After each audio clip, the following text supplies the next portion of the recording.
자, 여러분들, 이게 이렇게 생각해야 돼.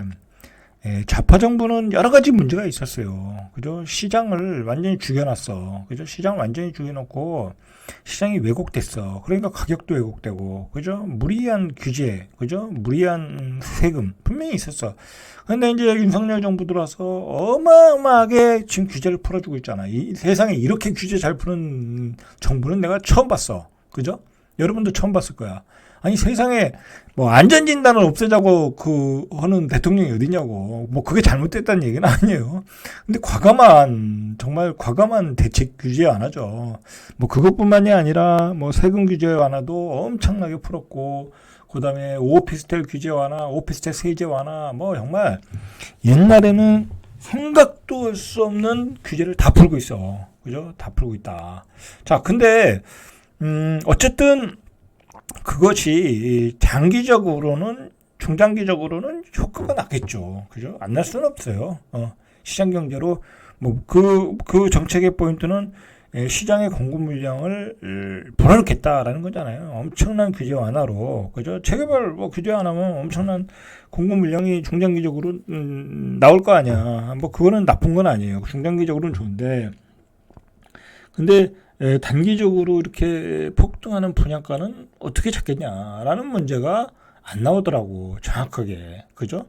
그거에 대한 대책은 사실 간단해요.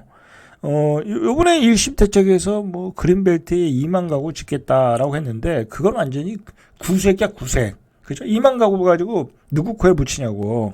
그죠? 20만 가구를 짓겠다라고 했어야지. 그죠? 20만 가구를 저렴하게 공급하겠다. 그죠? 옛날 이명박처럼. 그린벨트는 땅값이 싸잖아. 땅값 자체가 싸니까 저렴하게 공급할 수 있다. 그러면 어떻게 했어요? 그러면 집값 더 떨어져. 그걸 안 하더라고. 그죠? 그렇게 갔어야 되는데, 그런 가격을 이렇게 하방 압력을 줄 수 있는 정책은 안 나오더라라는 얘기예요. 반대로 다주택자들은 문제가 없다. 이 사람들이 징벌적 과세하는 것도 문제가 있다. 그러니까 많이 사라. 이제 그런 정책으로 가는 거예요. 참 더 두고 봐야 돼요. 사실은 지금은 이 정책이 좀 부족한 면이 있지만, 중장기적으로 보면 분명히 시장의 공급 물량을 불어넣는 건 좋아. 그러나 앞에서도 얘기했듯이 부실하고 투기한 기업은 살려주고 전세 사기 당한 청년들은 왜 구제 안 해주냐고. 그죠? 얘들이 뭔 죄가 있냐고.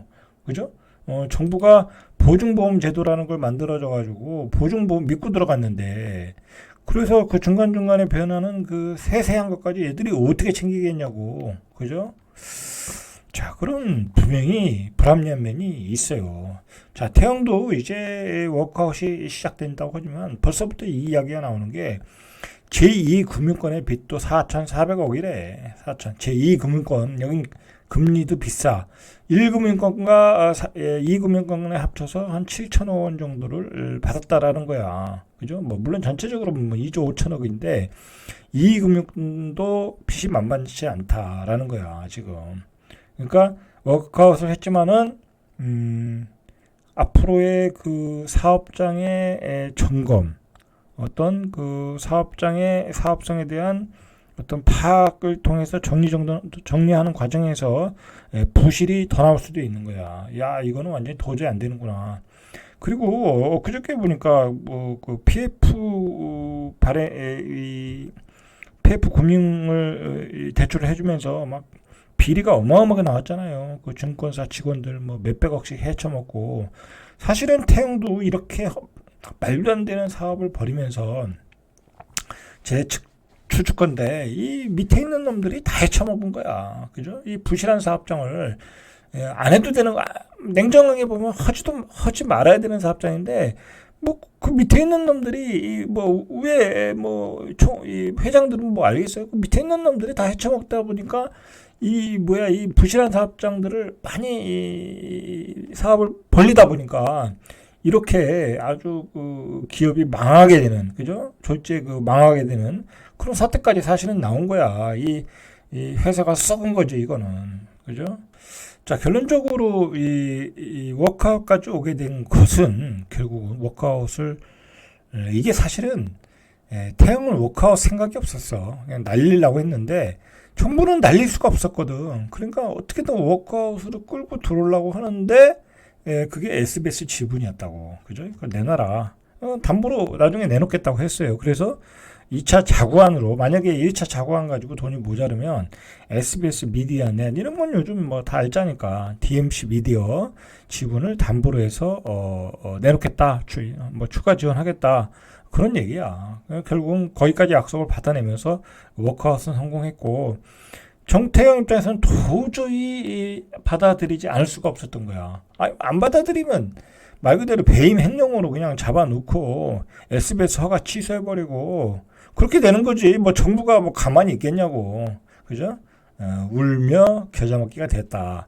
그러니까 문제는 태영이 제 추측건데 태영이 워크아웃을 안 받아들이기로 생각을 했다고 하면 태영의 부실이 생각보다 클 수도 있다라는 거야. 태영의 부실이. 자, 더 두고 봐야 되겠지만. 자, 어쨌든 1차 자구안이 태영 인더스트리 매각 자금 넣고, 이거 뭐 거의 다 투입했다고 봐야 되고, 나머지가 뭐냐면, 에코비트 뭐 한 1조 정도 나오겠죠. 이 블루원 담보 제공 또는 매각. 그죠? 여기서 뭐 한 뭐 1조 5천억, 여기서 해서 한 1조 4천억 정도의 자금이 투입된다라는 거야. 그죠? 사실은 자기 돈 투입하는 거네.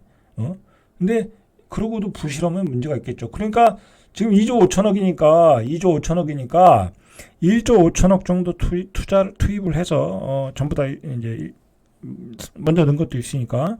그런데 한 1조 정도가 모자르잖아요. 그러면 사업장을 정리하겠지. 그죠? 그 과정에서 어떻게 정리하나를 우리가 매의 눈으로 관찰을 해야 된다라는 거죠. 자, 그래서 태영 측이 자구안 가운데 계열세 매각이 어려워 자금 투입이 늦어지거나 추가 자금이 필요한 경우에는 윤세영 창업회장 뭐 지분도 0.58%밖에 안 되네.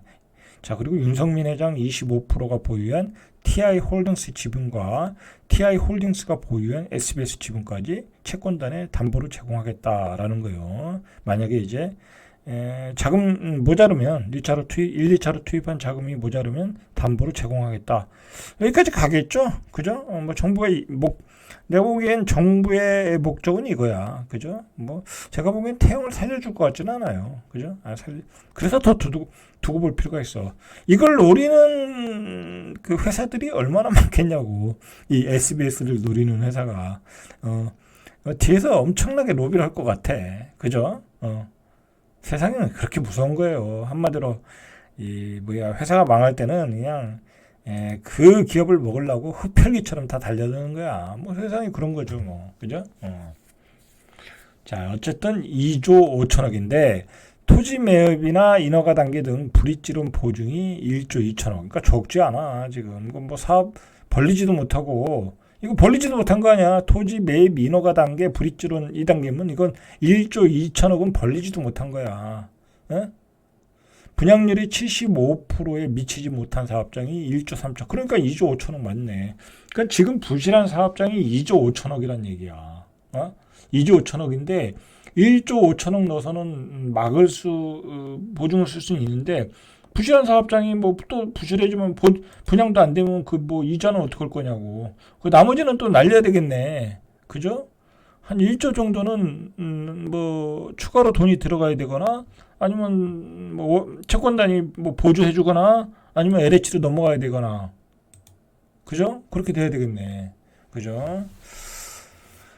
자, 그렇게 될 것 같아요. 자, 태영건설 관계자는 워크아웃이 개시되면 부실 사업장에 대한 정리 작업에 들어간다. 자, 이 얘기죠. 이 얘기. 이게 무슨 거야?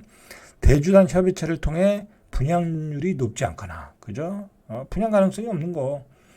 토지 매입 등 불이익지론 단계에 있는 사업장을 정리해야 될 것이다. 이 정리하면서 이제 어떻게 되겠어요? 이제 손실 부담을 안 해야 되는 거죠. 그죠? 그게 이제 그 돈이 1조 5천억이 여기에 투입되는 거야, 먼저. 그죠?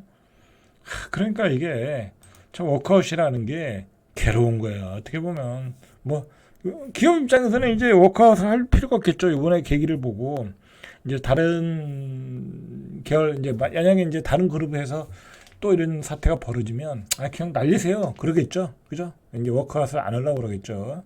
그러니까 워크아웃은 채권단 입장에서는 이게 저승사자야. 그냥 이거 하나만 가지고 들어가는 게 아니라 그 그룹을 분해 해체해서 다 나눠 먹는 거야. 그렇죠. 그렇게 봐야죠. 자, 어쨌든 4개월간 유예하는 거야. 그죠? 4개월간 금융 채권 항사. 그러니까 뭐 여기 앞으로 그 돈 메꿔야 될 게 많잖아요. 4개월간 유예한다. 자, 위험 노출을 보유한 PF 사업장이 총 60개야. 그죠? 어마어마하게 많아요. 이 중 개발 초기 단계로 리스크가 높은 브릿지론 사업장이 18개. 그리고 본 PF 단계 사업장이 42개. 이거 아주 사업장이 60개나 돼. 여기서 몇 개나 살리겠냐고. 그죠? 몇 개나. 자, 사업장을 보니까 문제가 됐던 성동구 성수동 2가 지식산업센터, 경기도 광주, 김포, 대전, 강원, 강릉, 부산 전국의 사업장을 가지고 있는 거야. 전국에. 그죠? 전국에. 예. 서울에 있는 거는 이거 하나밖에 없네. 그죠? 이 지방은 이거 뭐 되겠어요? 그죠? 아파트도 안 팔리는데. 그죠? 되겠냐고.